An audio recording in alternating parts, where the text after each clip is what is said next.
The Monetary Authority of Singapore is considering expanding its sustainable grant program beyond bonds. Now, this means that there could be more green investing options available, especially to retail clients. But market watchers are saying that the lack of consistent reporting standards is a pressing issue that needs to be tackled. Michelle Teo with more. These young environmentalists are part of a movement that have encouraged banks and fund managers to shift their portfolios to green investing. Tapping on that change is Standard Chartered Bank, which launched its sustainable deposit in Singapore, said to be Asia's first. The product seems to be gaining interest from customers, according to the bank.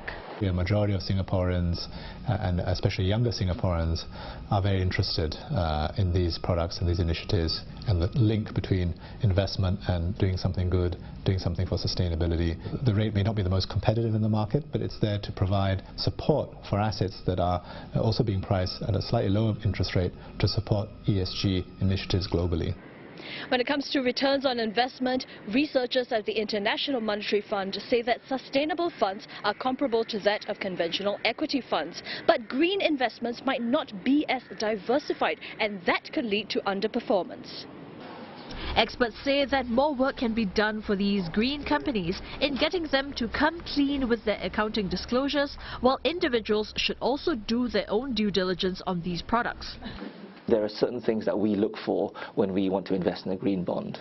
The first is that the company has a very clear evaluation and reporting framework. So I think retail investors should be skeptical and they should do their homework.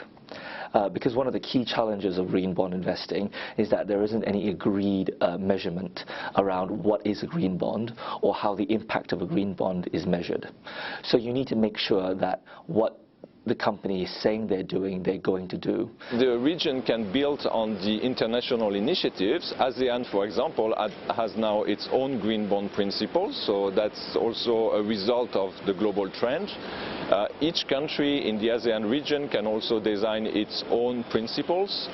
We recommend that these principles should be in line with the global initiatives so that investors are not too confused by having different standards for each country. Under the ASEAN Green Bond Standards, 80 bonds from Singapore, Malaysia, Thailand and the Philippines have been identified for their eco-friendly efforts.